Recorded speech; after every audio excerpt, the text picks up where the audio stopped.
Hello everyone, we're presenting SOAR, or Swarm Operations and Autonomous Rescue, sponsored by Lockheed Martin. Our project is a multidisciplinary team comprised of electrical, computer, mechanical, and aerospace engineers. The ECE team consists of myself, Kate Archibald, Ethan Fleur, and Abdul Memin. The MAE team consists of Nawaf Al-Judabi, Badir Binifef, and Colin Summer. In response to natural disasters, search and rescue teams play a critical role in saving lives by locating and assisting survivors. As technology advances, so do our methods used to carry out these missions. Drones in particular offer capabilities to enhance operations that humans alone cannot provide.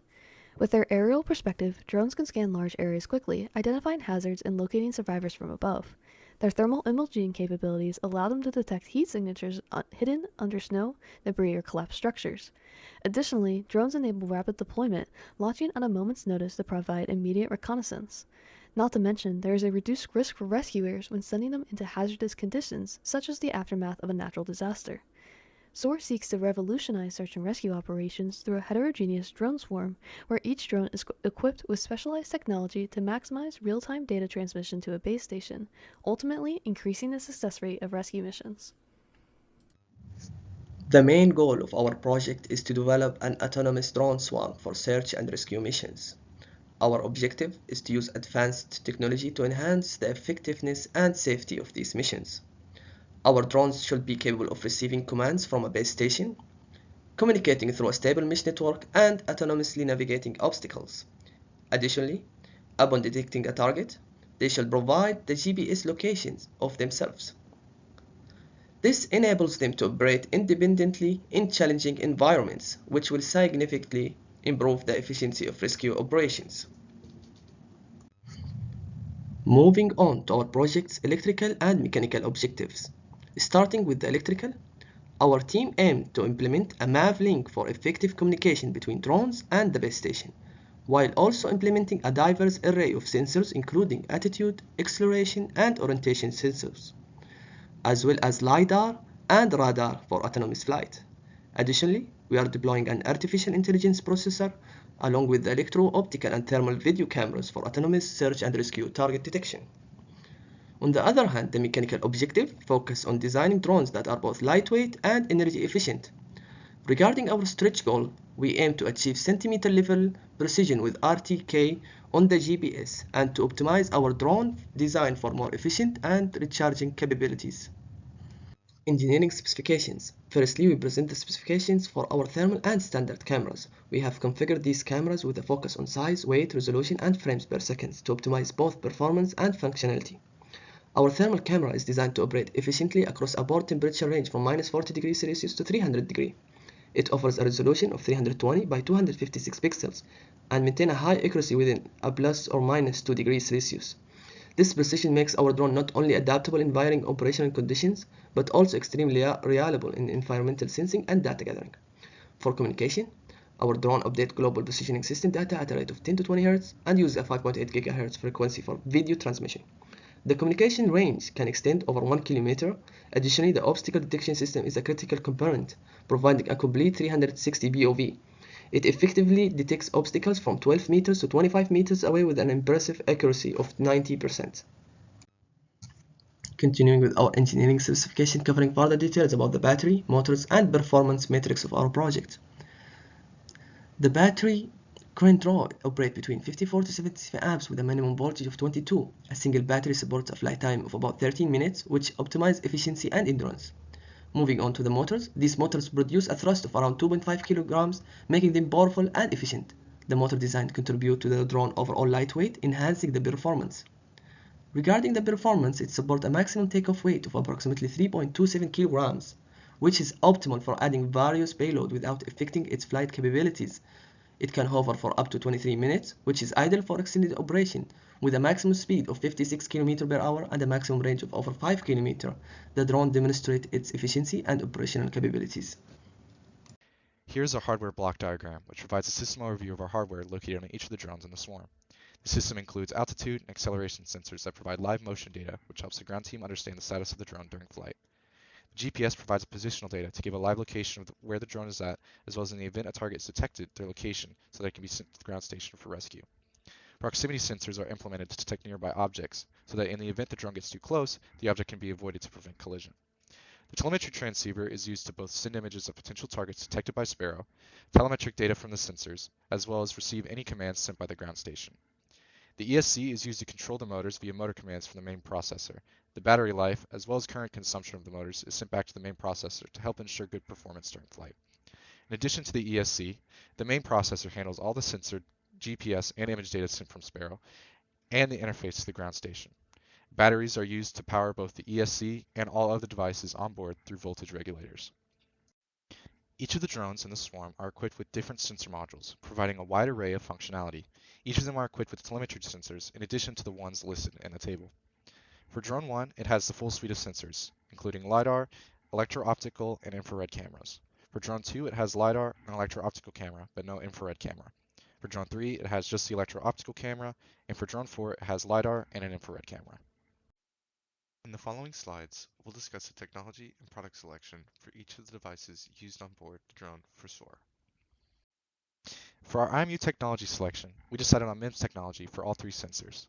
Despite being less accurate than the alternatives, their low cost, size, power consumption, and wide availability made it the right choice for SOAR. For the IMU product selection, we chose the ICM20948 as it provided a good balance of performance with respect to its cost and much lower power consumption compared to other IMUs which provided the same sensors. Additionally, I had a previous experience on projects which used the ICM20948 in the past. For the proximity sensor technology selection, we went with LiDAR and radar as they provide much higher detection speed and accuracy with higher environmental robustness. This is due to either using light or millimeter waves for distance measurement, as opposed to ultrasonic waves, which are severely impacted by the weather.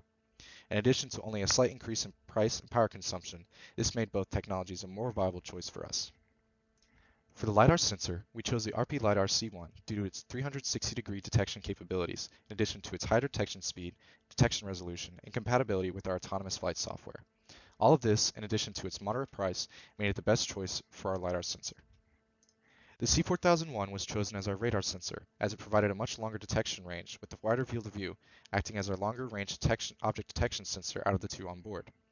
Although it has a higher power consumption, its competitive price, in addition to its smaller size, made it the most viable choice.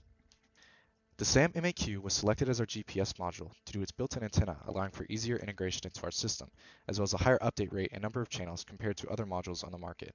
Additionally, the team had previous experience using it on projects in the past.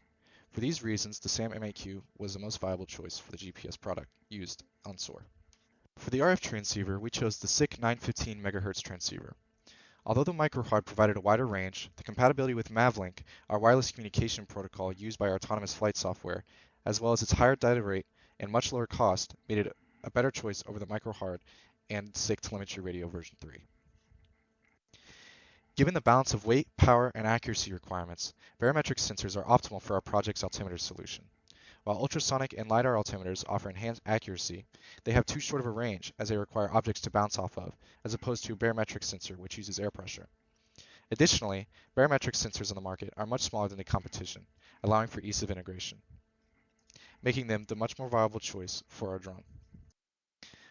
Although each of the altimeters considered were viable choices, the BMP581 was ultimately chosen due to its higher accuracy with lower current draw, making it a more efficient sensor which is crucial to elongating the flight time of the drones. With the cost differences being negligible between the three, the BMP581 was ultimately selected as the altimeter used on the drone. For our processor technology, microcontrollers were chosen over FPGAs due to their ease of integration, much lower power consumption, and cost. Additionally, microcontrollers already support the peripheral interfaces needed by our system, greatly reducing the development time. The STM32H743 was chosen due to its higher clock speed and compatibility with I2C, UART, and SPI, making it capable to support all devices the processor needs to interface with on board. Additionally, our autonomous flight software already supports the STM32H7 line of microprocessors, making software integration much easier in the process. Although alternatives had larger flash memory, the 2 MB of flash on the STM32H743 was more than enough to support our software needs, making it the most viable choice as our microprocessor. Moving on, let's examine the motor and power portion of this project. Motors are crucial as they enable the flight needed to perform the search and rescue missions. Out of the 4 researched motor technologies, we chose to use the brushless DC motors as they provide high torque and excellent speed control, all while being more durable and requiring less maintenance. For our product selection, we decided to use the Sunny Sky X4110S. While the T-Motor U7 initially stood out for its superior thrust and durability, as well as company reputation, the X4110S offers a still reliable, efficient alternative that meets our needs without stretching our finances. This balance between cost-effectiveness and performance makes it the most practical choice for our project. The job of the motor controller is to bridge the gap between the microcontroller and the motors. The communication between the ESC and the flight controller is facilitated by one of various protocols. When examining which protocol would be best suited for our project, we landed on D-Shot for its very high precision and signal reliability. It also sports built-in error detection, reducing the noise the motors produce. Motor controllers also come in different configurations. For our project, we went with the 4:1 because of its space efficiency, weight reduction, wiring simplicity, and low costs. This does come with the downside of high failure impact if the ESC were to become damaged, but this is a risk we are willing to take.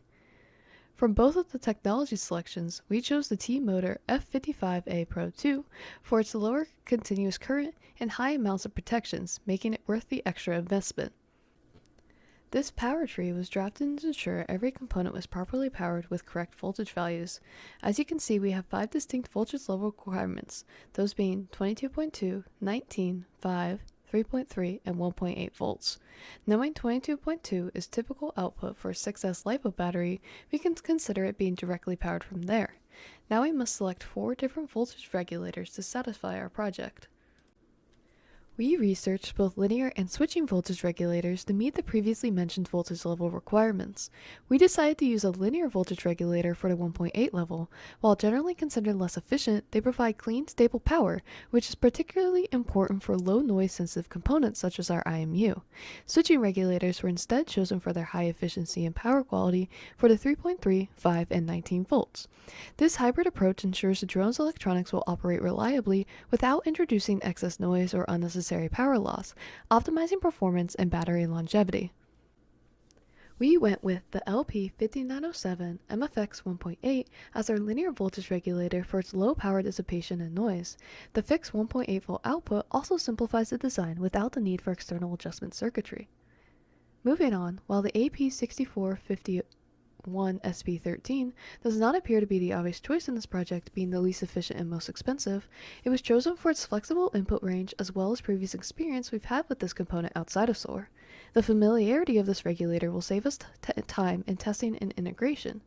In addition, we decided to use it for both the 3.3 volt and 5 volt levels. By standardizing this regulator, we simplified the design, ensuring uniform voltage regulation performance and reducing the risk of component incompatibility. This approach also minimizes design complexity and testing time, which is especially crucial under our project's tight schedule. It was surprisingly difficult to find a 19-volt regulator that met the requirements of this project. We ended up finding a DC-DC buck converter module on Amazon that was within our input and output voltage range, as well as being relatively light and cheap. For those reasons, we decided to implement it for our final regulator. Moving on to batteries, we need to select the best one in order to provide the necessary power to lift off, navigate, and complete the missions. When conducting technology research, lithium polymer has emerged as the most efficient choice for our drone project. Although lithium iron offers benefits such as highest energy density and low discharge rate, leading to longer flight missions, the most appealing attribute of LiPo are their size and weight. Since space and payload is a large concern in our project, LiPo makes for the superior choice. The Tattoo S battery pack strikes as the best balance for our product selection in our project. The relatively low size and weight make it ideal for the mechanical design. It also falls within the voltage level requirement and comes with a desirable connector, making it ideal for the electrical design. Reviewing the power tree tells us that our max current draw is 54 to 77 amps, leading us to make the decision to use 2 batteries for our project. One will handle the motor controller and motors, and the other will be used for the rest of the components on the drone. Additionally, our calculations, which you'll see later, indicate that our drones will have a flight time of approximately 13 minutes. To wrap up the power section, we need to investigate a voltage translator, as our 1.8 volt IMU communicates with a 3.3 volt microcontroller over SPI. We want to prevent damage, ensure a reliable data transfer, and voltage translation bridges that gap. We went with the obvious choice of a level shifter for its high performance, speed, and ease of integration, despite the slightly higher cost. The LSF 024 QPWRQ1 was selected as it's particularly well suited for our drone project. The TXB 0304 had too many unnecessary channels, complicating the design on our part, even though both level shifters featured high speed and low power data transfers. The following slides in the next part of our presentation cover the block diagrams for our hardware architecture as well as the schematic and board layouts of our PCB. This diagram shows the power and interface connections for each of the components chosen by our team. For power regulation, the external buck voltage regulators was used for Sparrow.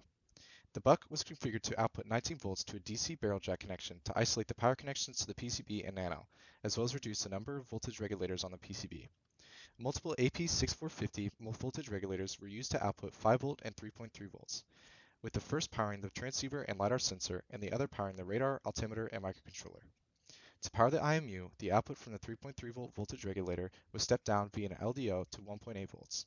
To interface with the IMU, a level shifter was required to ensure that the correct logic voltages were sent and received between the microcontroller and the IMU. UART was used as the interface between the microcontroller to the radar and LiDAR sensors, as well as the physical layer for the MAVLink connection to Sparrow. I2C was also implemented, being used to interface with the GPS module. SPI was used as the interface between each of the telemetric data sensors.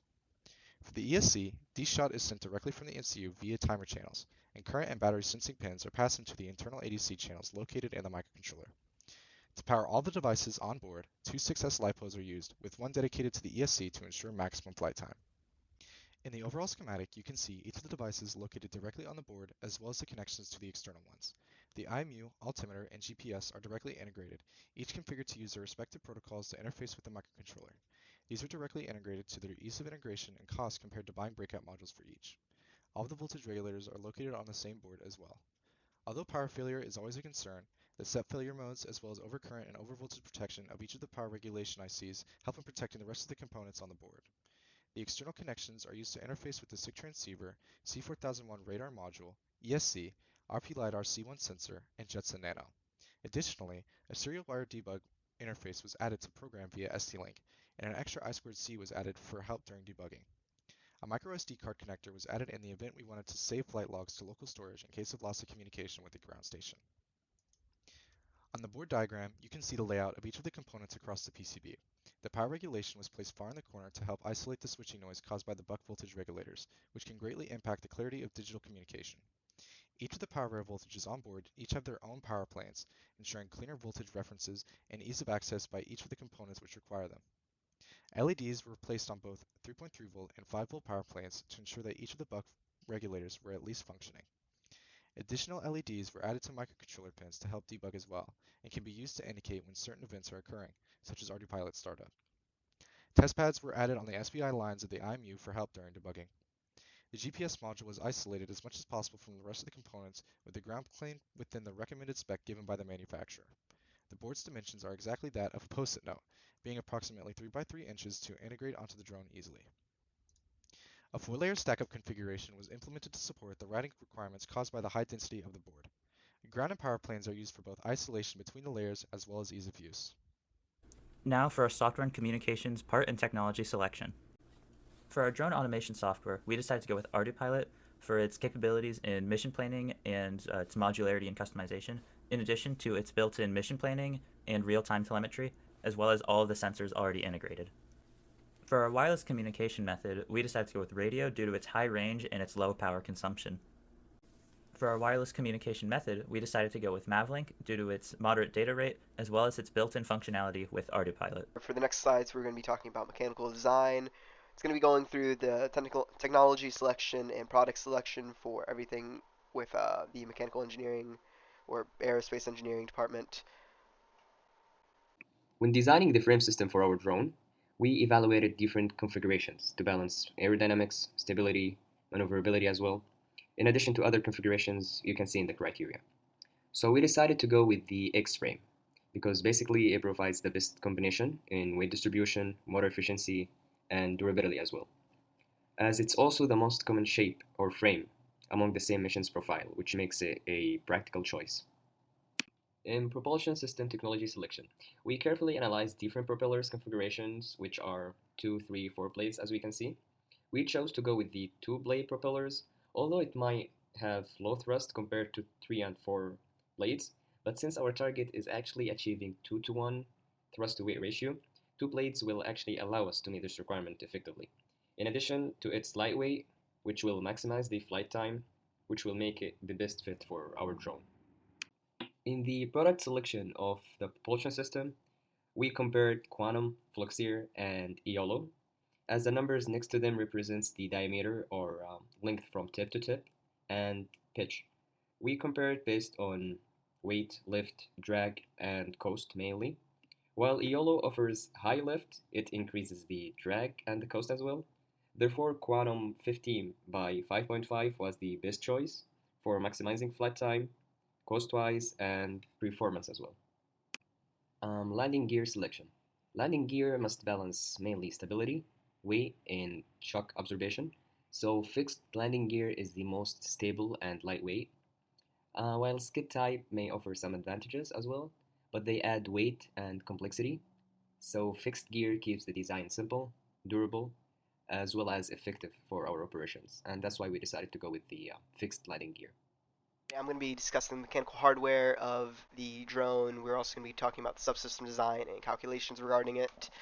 Mechanical design is going to be equipped with a diagonal wheelbase of 550 millimeters. I'm talking about the drone kit, but it's going to be equipped with a diagonal wheelbase of 550 millimeters and should be able to handle 15-inch diameter propellers. The landing gear is going to be carry everything to a height of 260 millimeters. Should allow for enough room for the mounted cameras within it to have a good proper view of everything without any obstructions or anything like that. It's going to be made with 3K full carbon fiber material, so it should be light and durable. So light that it maintains a 0.63 kilogram weight, which maximizes the lift to weight ratio. And then the thickness of everything, besides of course the joints and stuff, is going to be 1.5 millimeters. So all electronics should be safe from any sort of damage. The mechanical subsystem design has propellers and motors. The propellers are made of carbon reinforced nylon, has a max working speed of 8450 RPMs, a weight of 21 grams, and a dynamic balance value of 3000 RPMs, less than or equal to 8 milligrams. This is basically going to be your stability factor. Anything less than 12 milligrams should mean that the propellers are going to be safe enough for a quadcopter. The tip of the drone, or the tip of the propellers, are actually designed to minimize vortices. You can see the points there, ensuring little turbulence in the air. The motor has a weight of 165 grams and a max thrust of 3720 grams. This slide presents our mechanical subsystem calculations.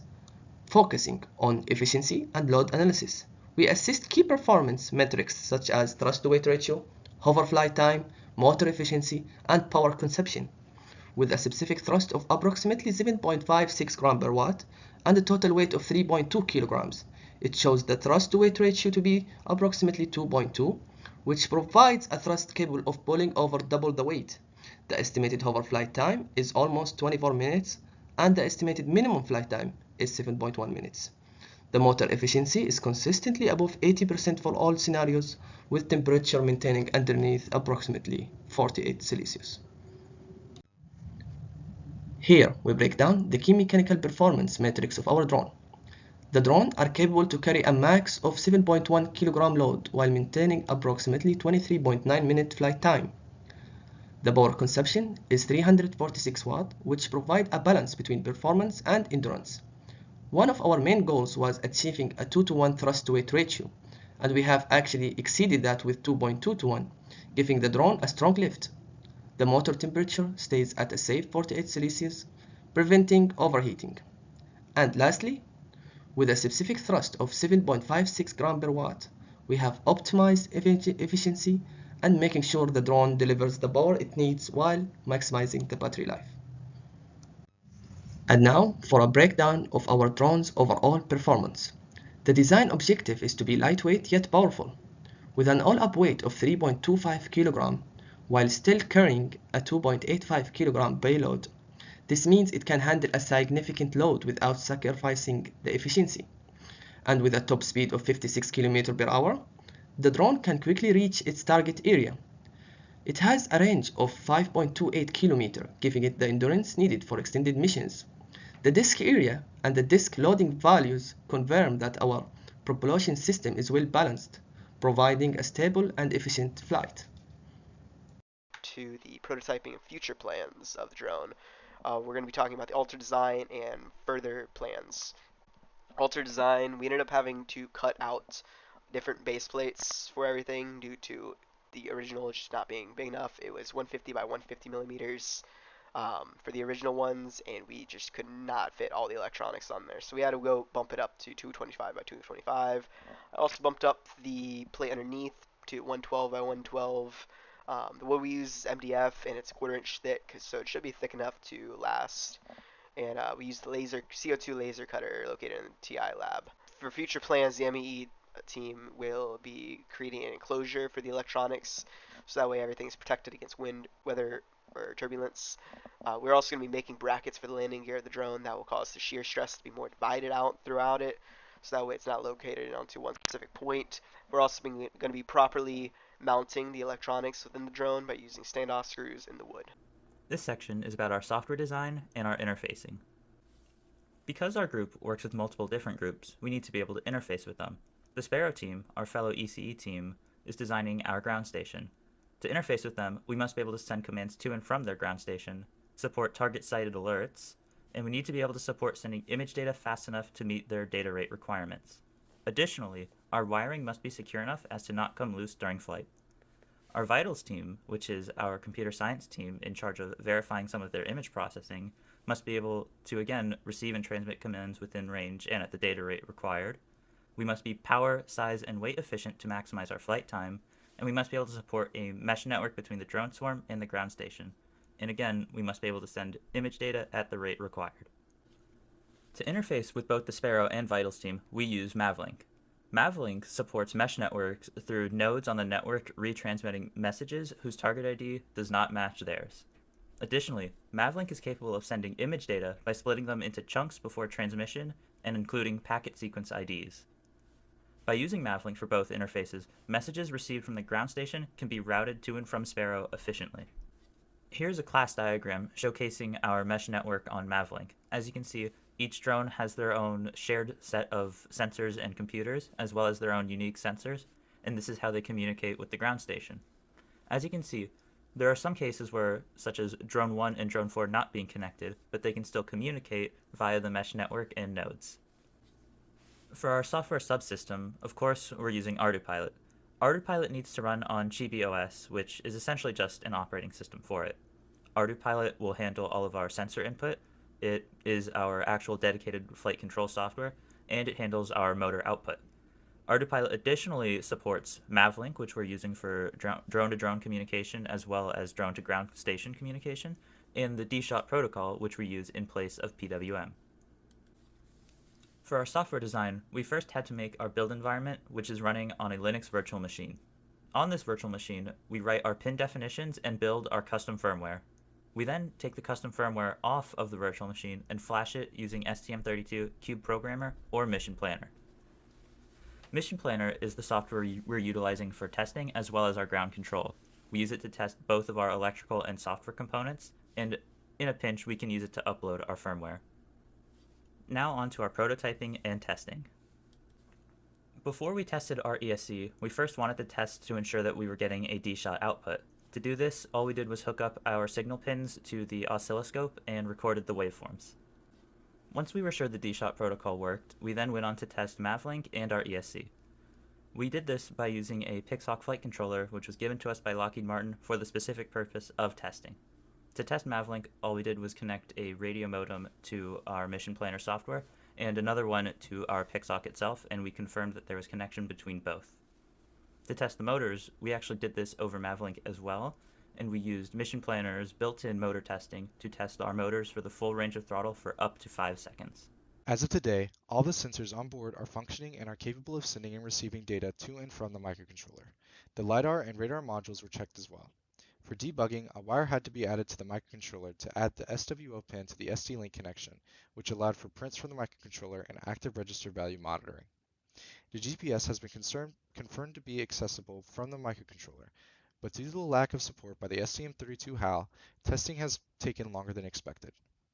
In addition to all of the sensors, all of the power regulation circuits have been confirmed to output the correct voltages and are capable of supporting all devices.